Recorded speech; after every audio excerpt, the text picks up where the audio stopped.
me, Mr. Campbell, how does your client plead to first-degree murder, felony child abuse inflicting serious bodily injury, felony concealment of death, and felony obstruction of justice? He pleads guilty pursuant to the plea transcript.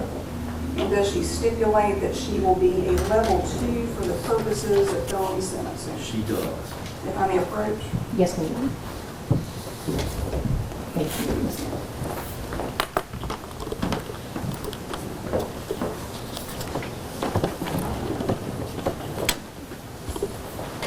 Please state your name and your birthday. It's Casey Parsons, 1375. Ma'am, are you able to hear and understand me? Yes, ma'am.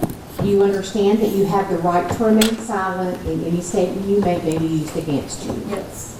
At what grade level can you read and write? 12. Are you now using or consuming alcohol, drugs, narcotics, medicines, pills, or any other substances? Yes. I understand that's prescription medication. Yes, ma'am. Does that medication impair your ability to understand anything that's going on in court this morning? No. And are you taking that medication like it's been prescribed for you? Yes. Do you believe that your mind is clear today and you understand what you're doing in this hearing? Yes. Have the charges been explained to you by your lawyer? Do you understand the nature of the charges? And do you understand every element of each charge? Yes. Have you and your lawyers discussed the possible defenses, if any, to the charges? Yes. Are you satisfied with your lawyer's legal services? Yes.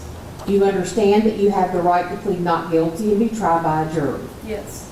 Do you understand that at such trial you have the right to confront and cross-examine witnesses against you? Yes. Do you understand that by your plea that you give up these and other important constitutional rights to a jury trial? Yes. Do you understand that if you're not a citizen of the United States, your pleas of guilty or no contest may result in your deportation from this country, your exclusion for admission to this country, or the denial of your naturalization under federal law? Yes. Do you understand that following a plea of guilty or no contest, there are limitations on your right to appeal? Yes. Do you understand that your plea of guilty may impact how long any biological evidence related to your case, for example, blood, hair, or skin tissue, will be preserved? Yes. Do you understand that you are pleading guilty to one count of first-degree murder, a Class A felony that carries a maximum punishment of death, one count of child abuse inflicting serious bodily injury, a Class C felony that carries a maximum punishment of 231 months, and one count of felony concealment of death, a Class D felony that carries a maximum punishment of 204 months, and one count of felony obstruction of justice, a Class H felony that carries a maximum punishment of 39 months, for a total maximum punishment of death plus 474 months, that at your prior record level of 2, the maximum punishment is 281 months. Yes. Do you now personally plead guilty to the charges I just described? Yes. Are you in fact guilty? Yes. Have you admitted the existence of the following aggravating factors that pursuant to General Statute 15A-1340.16D1 that you induced others to participate in the commission of the offense or occupied a position of leadership or dominance of other participants, and North Carolina General Statute 15A-1340.16D15 that you took an advantage of a position of trust or confidence to commit the offense? Yes. Have you agreed there's evidence to support these factors beyond a reasonable doubt? Yes. Have you agreed that the court may accept your admission to these factors? Yes. And do you understand that you are waiving any notice requirement that the state may have with regard to these aggravating factors? Yes. You understand that at a jury trial, you have the right to have a jury determine the existence of any aggravating factors and any additional sentencing points not related to prior convictions that may apply to your case beyond a reasonable doubt, and that by your plea, you give up this constitutional right to a jury determination. Yes. Do you understand that you also have the right during a sentencing hearing to prove to the court the existence of any mitigating factors that may apply to your case? Yes. Do you understand that the courts have approved the practice of plea arrangements and you can discuss your plea arrangement with me without hearing my disapproval. Yes. Have you agreed to plead guilty as part of the plea arrangement? Yes. The prosecutor, your lawyer, and you have informed the court that these are all the terms and conditions of your plea, that you are entering a plea to first-degree murder at 18 CRS 388, felony child abuse inflicting serious bodily injury at 18 CRS 389, felony concealment of death in 18 CRS 390, and felony obstruction of justice in 18 CRS 391. That you shall receive life imprisonment without the possibility of parole for the offense of first-degree murder.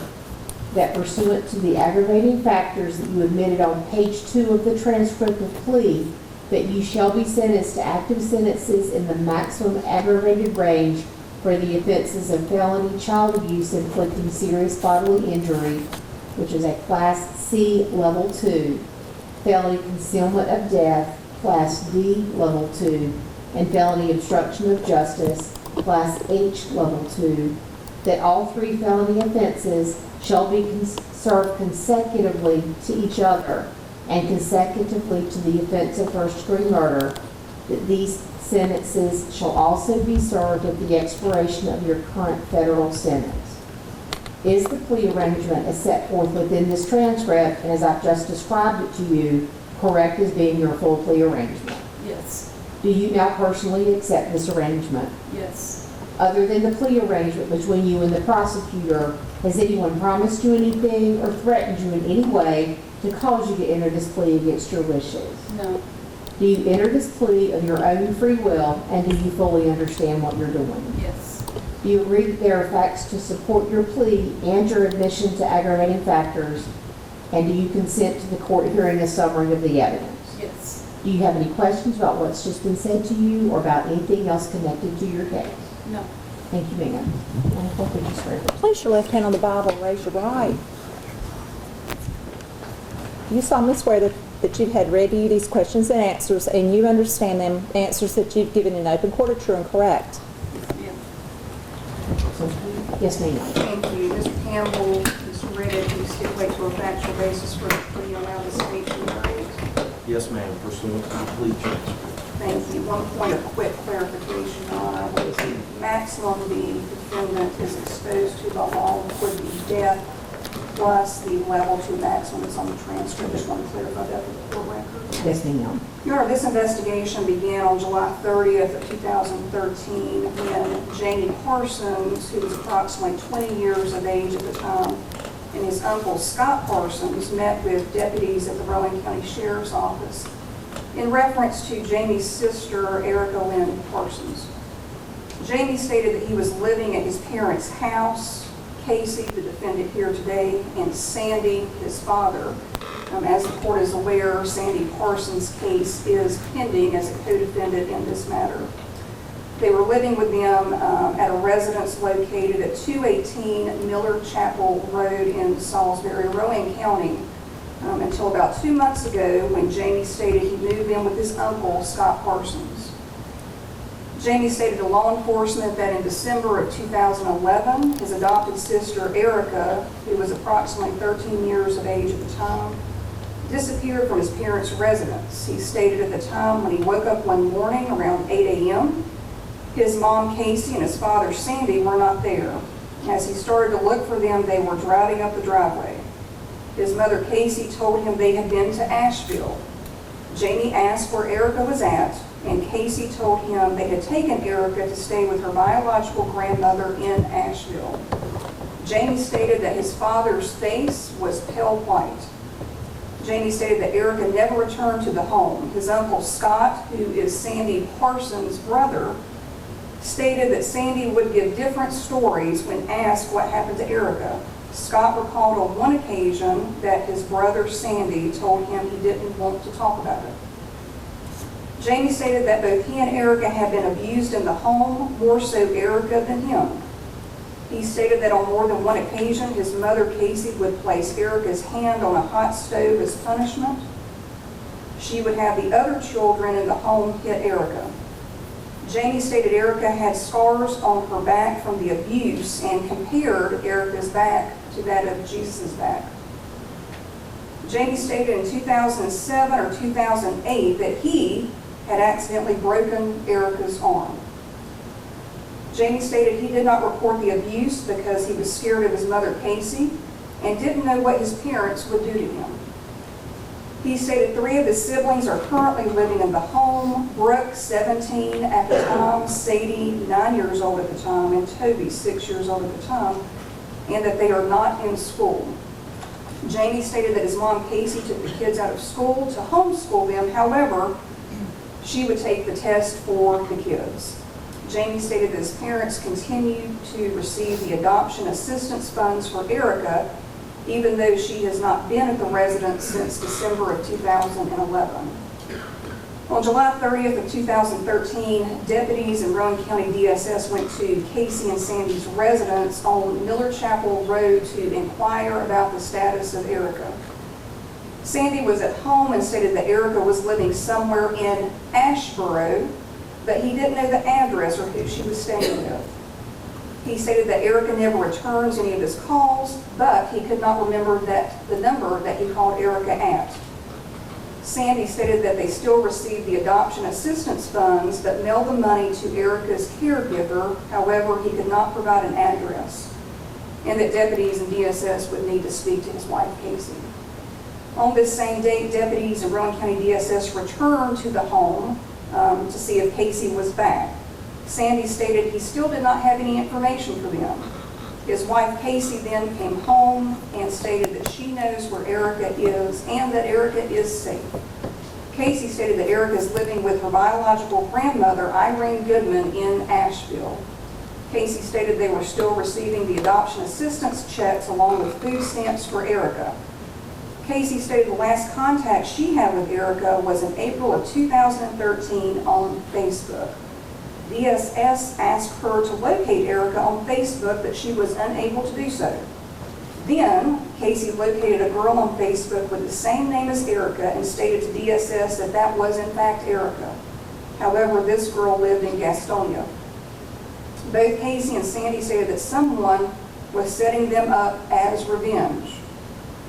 On July 31st of 2013, deputies spoke to Scott Parsons, who stated that Casey had called his phone several times, leaving voice messages cursing her son Jamie, and she stated that Jamie needs to keep his effing mouth shut.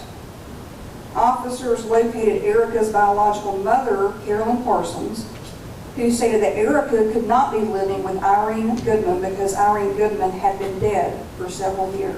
The sheriff's office entered Erica as a missing person, and this is when Casey and Sandy Parsons began to become uncooperative with law enforcement. A few days later, DSS took custody person investigation involving Erica, canvassed neighborhoods, including the residences where Casey and Sandy had previously lived. All located a substance consistent with blood. The FBI obtained several pieces of evidence. A lab report confirmed that pieces of carpet from the closet floor were collected. One of the swab samples confirmed the presence of DNA from 3 or more people, with Erica as the major contributor. One of the swab samples confirmed the presence of DNA from 3 or more people and that Erica could not be excluded as a potential contributor to the mixture.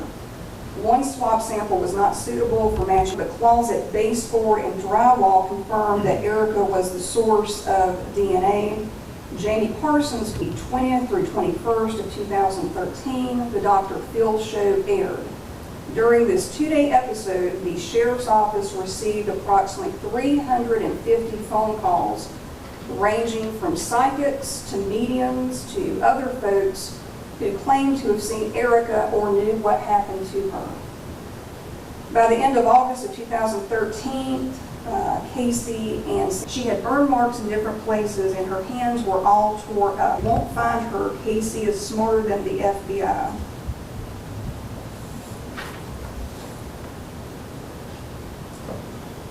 On August the 9th of 2013, detectives spoke to Shirley Stone, who is Casey's mother, who stated, in part, the last time I saw Erica was around the holidays of 2011.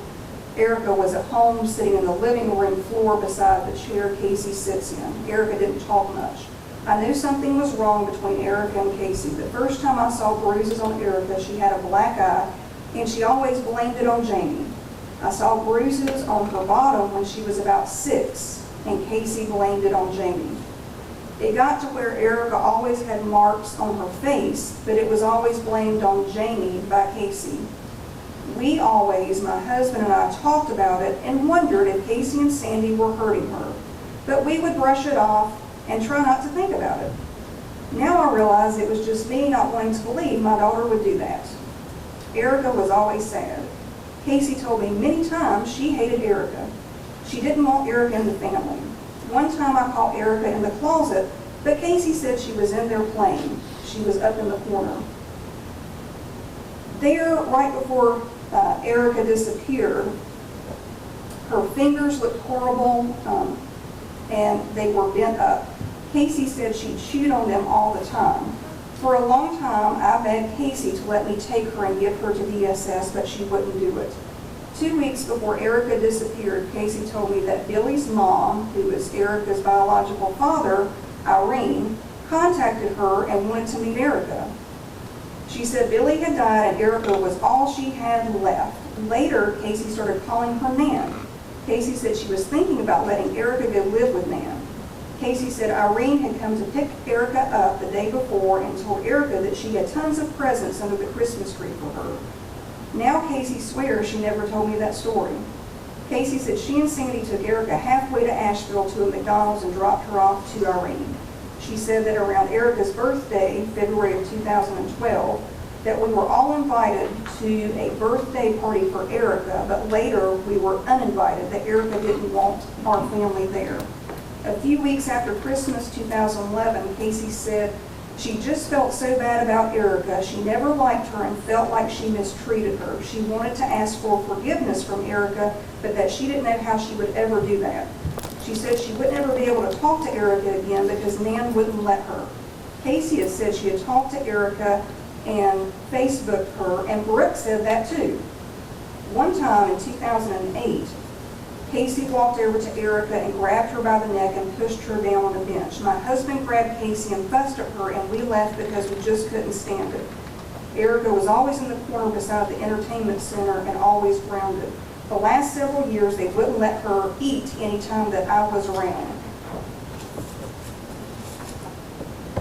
Investigators spoke to Erica's biological mother, Carolyn Parsons, who stated in part, after Erica was born and her date of birth was February 24th of 1998, Casey and Sandy offered her Erica coming to live with her.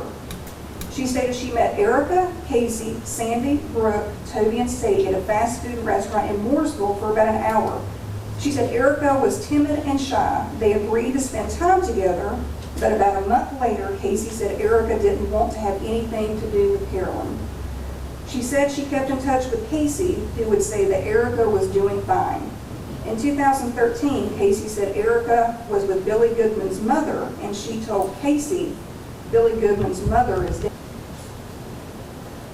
Who stated in part, Sandy and Casey Parsons and their kids a lot. We always noticed that Erica was always in trouble and always grounded.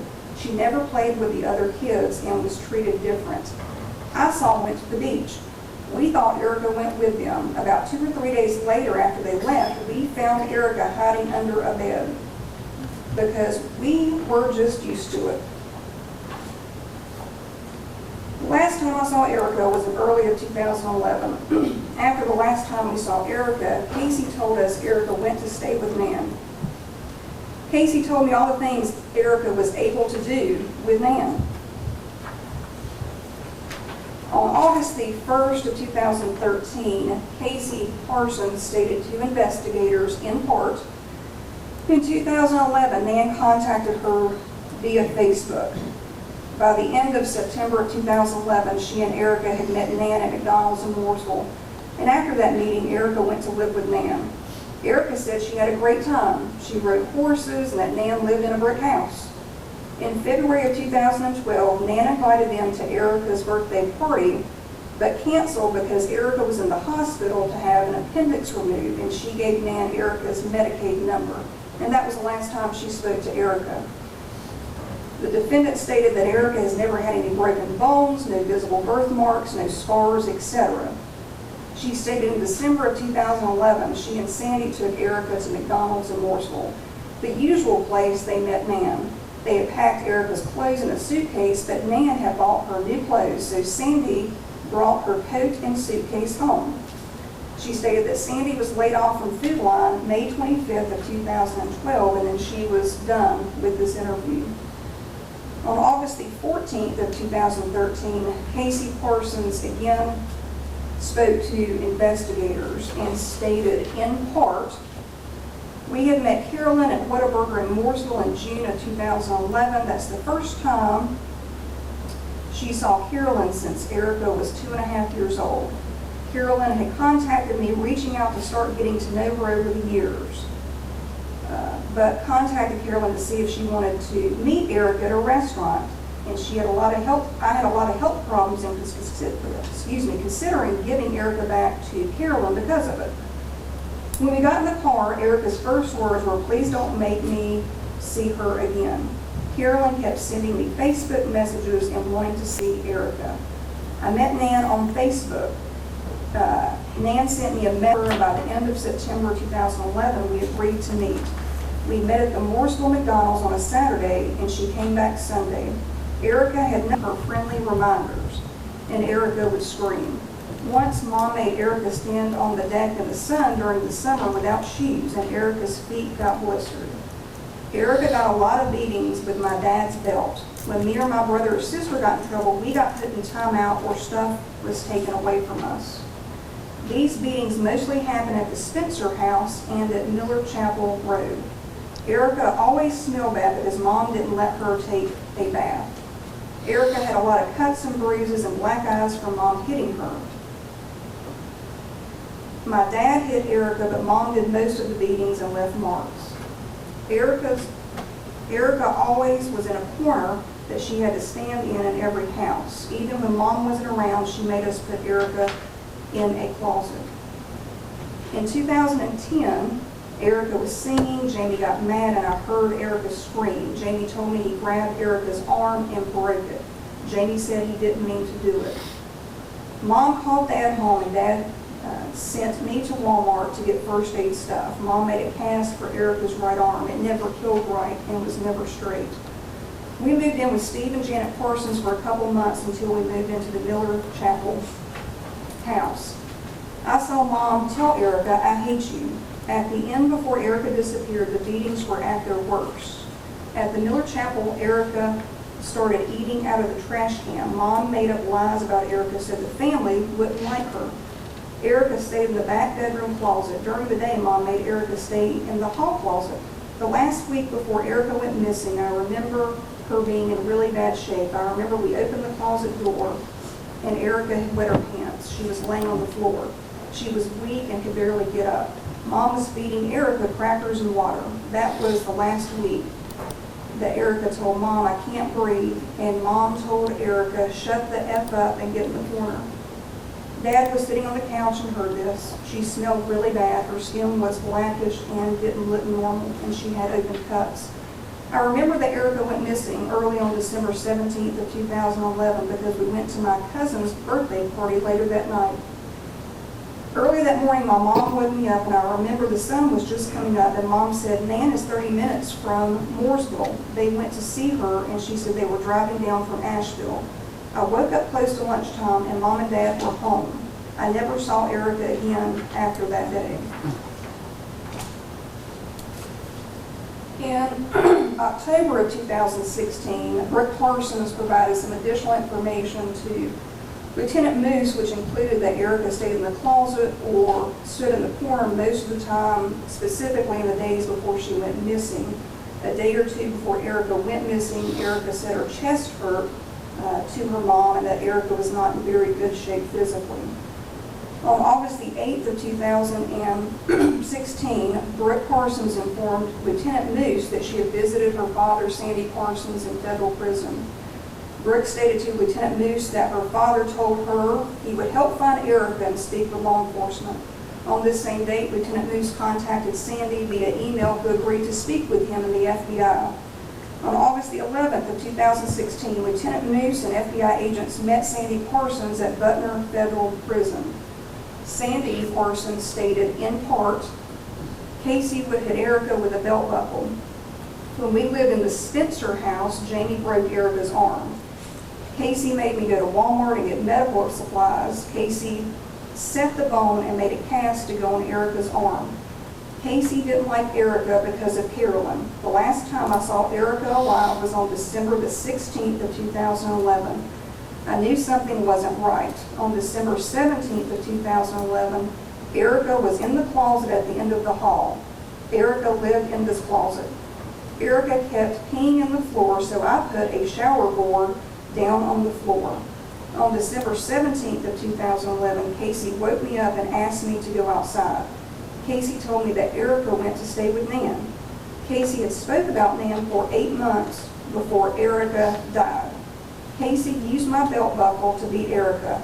I saw Erica bleed after these beatings, and I would stop using the belt after that. Casey would give Erica friendly reminders, bending her fingers back.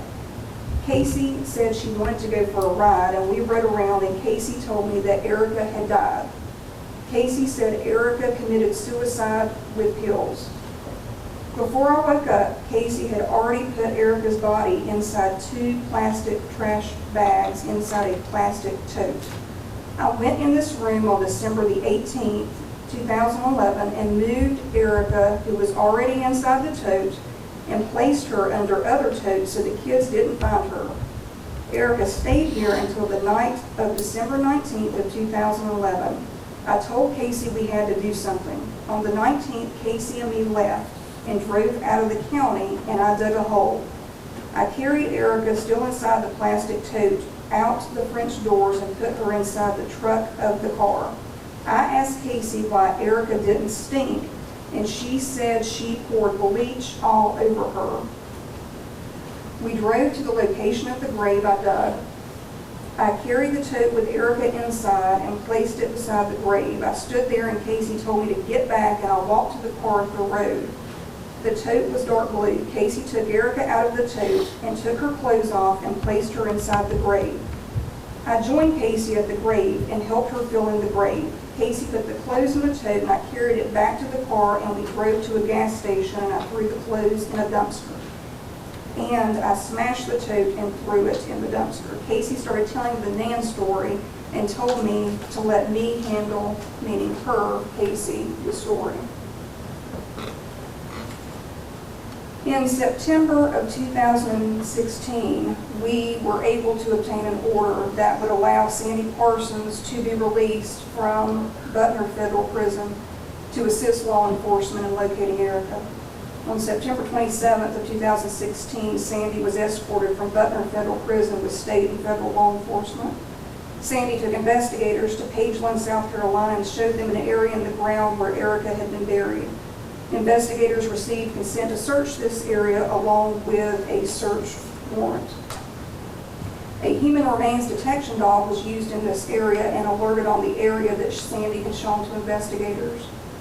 As investigators began digging into the ground, they located bones, which were then transferred to the office of the Chief Medical Examiner's office, along with Erica's dental records. The medical examiner's office was able to positively identify the remains as Erica Lynn Parsons.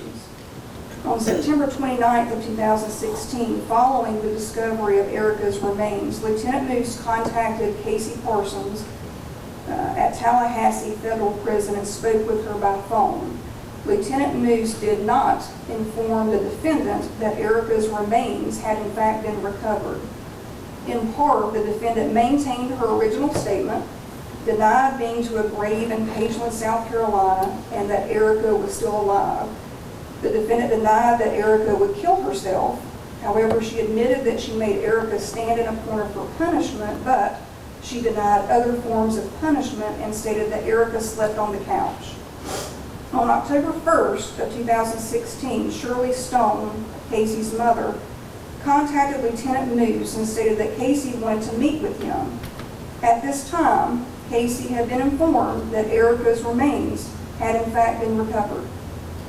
On October 5th, 2016, Lieutenant Moose, along with Captain Wyrick of the Sheriff's Office, arranged to meet Casey Parsons at Tallahassee Federal Prison.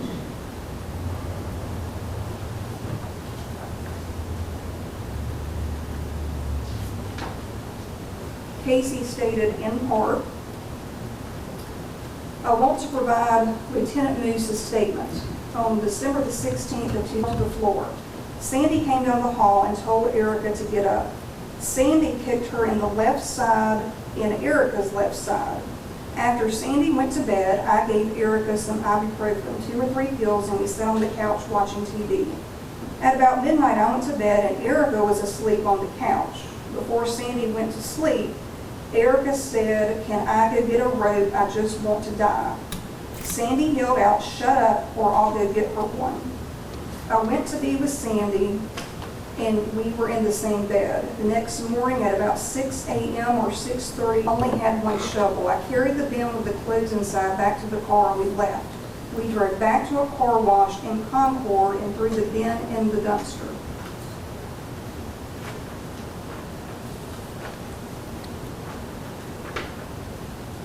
Once at the Miller Chapel Road house, I did choke Erica with both hands for about 5 or 10 seconds, and Erica stayed awake. I bent Erica's fingers back several times, like I needed her to tell the truth about something. I was being stupid and mean. Erica stayed in the closet a lot in the Miller Chapel Road house and always wanted to run away because of Jamie. During a review of the evidence that was collected during the investigation, investigators noted that Casey Parsons' debit receipts showed a purchase of bleach herself. And I'm the one that had to get Erica down from the rope when I went in there that morning. Erica hung herself on a dog leash that was in the closet, and I got her down, and I was scared. In regards to Erica's autopsy, Dr. Hull and Dr. Scott performed the autopsy and determined the ante-mortem injuries, which are the injuries that occurred prior to death. The nasal bone showed healed fractures. An incisor tooth is fractured. The torso shows fractures with and multiple areas of extensive new bone growth. 6 fractures of left ribs, 7, 9, 10, and 11, all of which show new bone growth. 3 fractures of the right ribs, 9, 10, 11, and the 10th of death, and post-mortem injuries, which are injuries that would have occurred after her death. The spine areas of C7, T1, L4, and L5 have unhealed. Whether or not to move forward with this disposition, we thoroughly considered several factors, including that this defendant would spend the rest of her natural life in prison. As you know, she's pleading guilty as charged, being sentenced to every day in prison that she legally can be, which would be life without the possibility of parole, plus additional consecutive sentences, totaling approximately 23 or 23 and a half years, depending on what Your Honor's finding is on the one offense. These sentences would be served at the expiration of her current federal sentence. This disposition alleviates a potential appeal process, which I know Your Honor is aware of, can carry on in some cases for decades, which no one directly involved in this case wants. This disposition is supported by Carolyn Parsons, Sheriff Kevin Alton, Captain Tim Wyrick, and Lieutenant Chad Moose of the Rowan County Sheriff's Office, along with others who have been directly involved in this investigation. The disposition today is a direct result of collaboration that occurred and continues to occur among agencies at the local, state, and federal level. All agencies begin this investigation with a common goal: to find Erica and to find the truth. This has been a difficult investigation in that law enforcement was not notified until a year and a half after the crimes were committed. As Your Honor is aware, this delay typically diminishes law enforcement's ability to obtain evidence. And quite candidly, and I'm sure the sheriff would explicitly charge someone, which would have been irresponsible. The Rowan County Sheriff's Office, Captain Wyrick, the Criminal Investigation Division, and specifically Lieutenant Moose. Your Honor, I had a statement that I wanted to muddle through this morning, but Ms. Cook pretty much said everything that I would say about this case, and I agree with her. However, I do want to emphasize collaboration and strategy in this case. It never was about the Rowan County Sheriff's Office, the District Attorney, the U.S. Attorney, the FBI, the SPI, no individual except Erica. This whole case was about Erica and the best amount of justice we could find for Erica and get this case to a resolution. So by everybody working together and developing a strategy that has played out and continues to play out, we've got to this point that, quite frankly, we never thought we would get here. So I publicly state that we support this plea decision today. We think it is the best resolution possible in this case. There's a lot more that I would like to say, but we have a co-defendant in this case, and it's appropriate at time, the public and the media and everybody, there's a lot more we can say, but to keep justice moving down the track, we need to keep that close to our heart right now. Thank you. Thank you.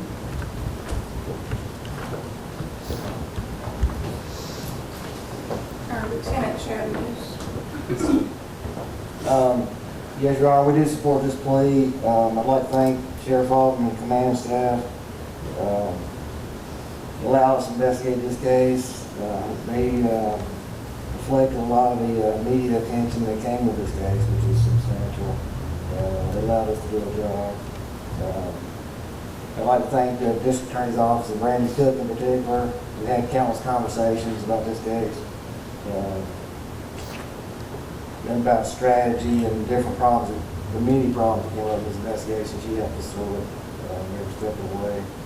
And I'd like to thank the SPI, the FBI, the Middle District, the U.S. Attorney's Office for their help, as well as countless agencies that helped us in small ways throughout the 6 years.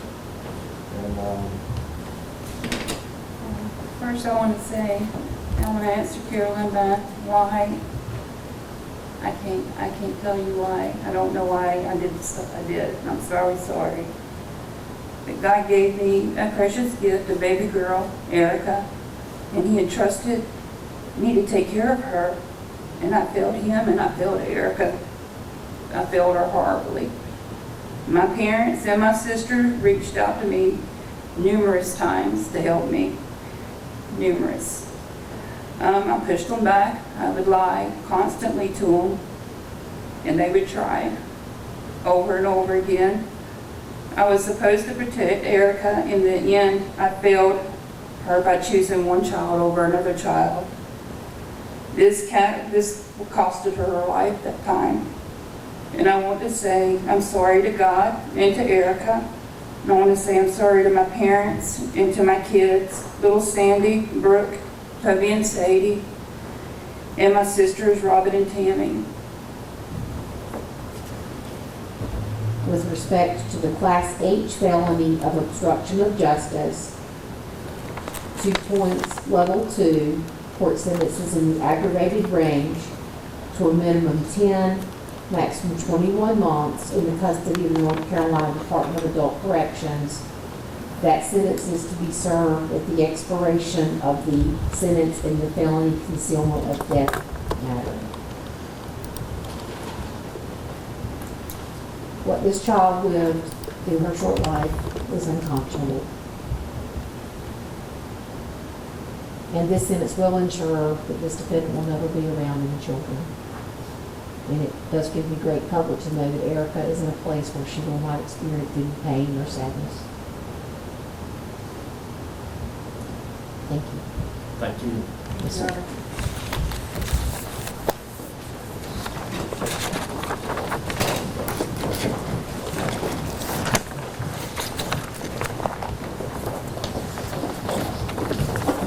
This time the court will like to take about a 15-minute morning recess if you want to proceed. Your daughter just pleaded guilty to murder and child abuse. Anything you want to say?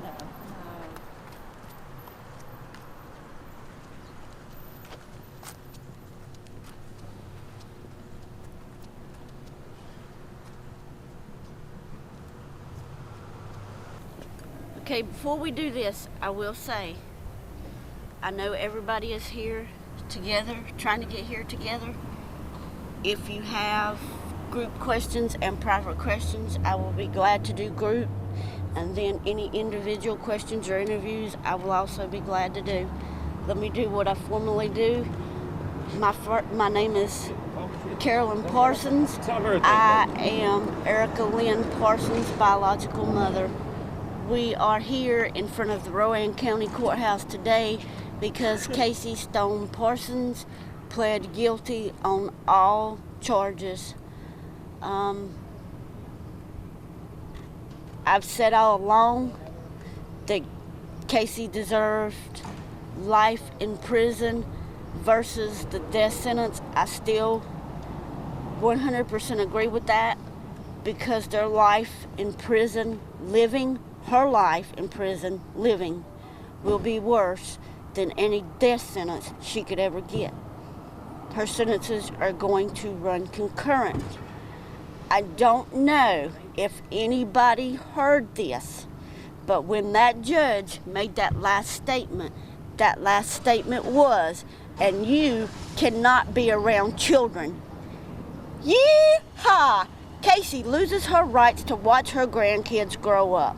What an incredible final end for her.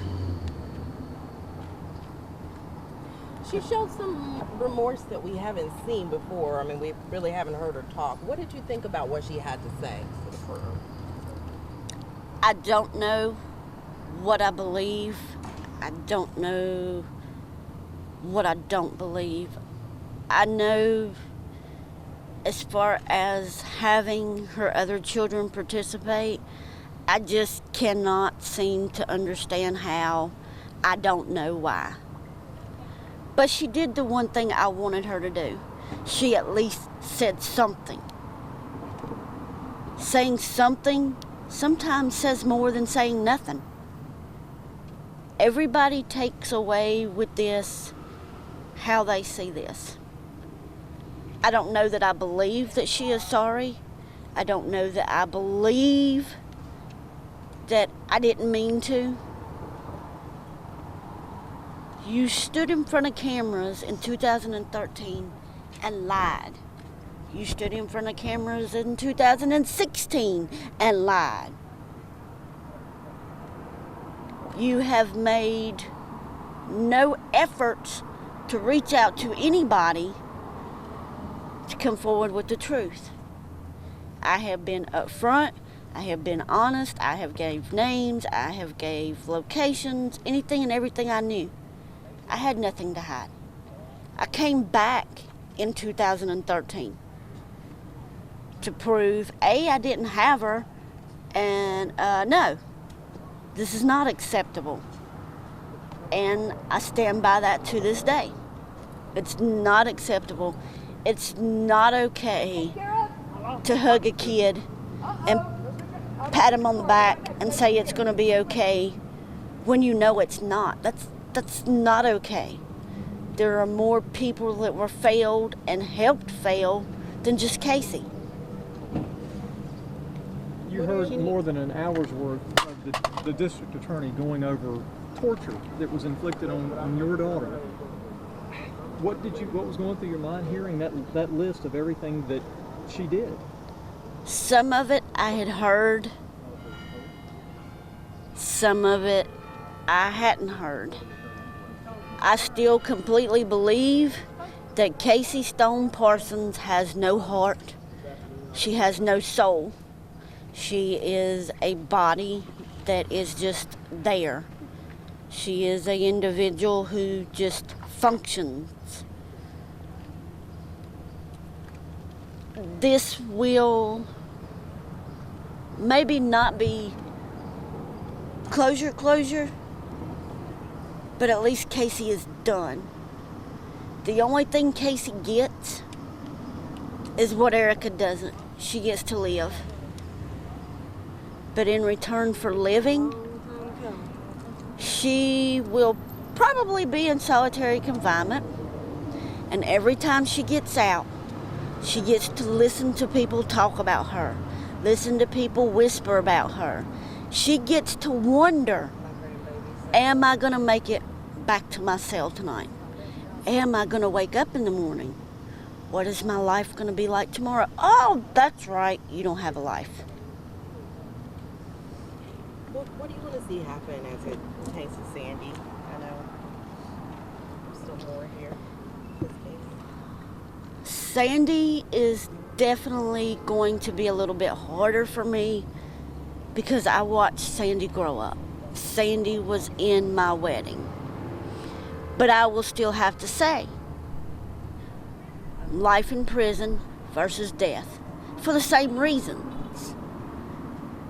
But see, this time, when their federal charges are over, they're in North Carolina. There is not one single solitary person, unless you live in a bubble, in North Carolina that doesn't know something about this. And when they go to prison this time, they go with a different label. They go, this word is very hard for me to use. She goes as a child murderer. They carry a different label. It's not for embezzling government money or stealing from a child.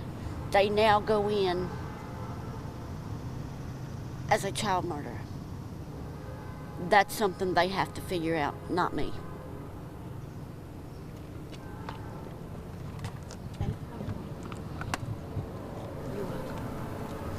Ma'am, are you planning to go back to Louisiana, or where are you going to I actually live in Virginia. I've been in Virginia for 3 years now. Working, really happy with my job. Getting back into my GED classes again.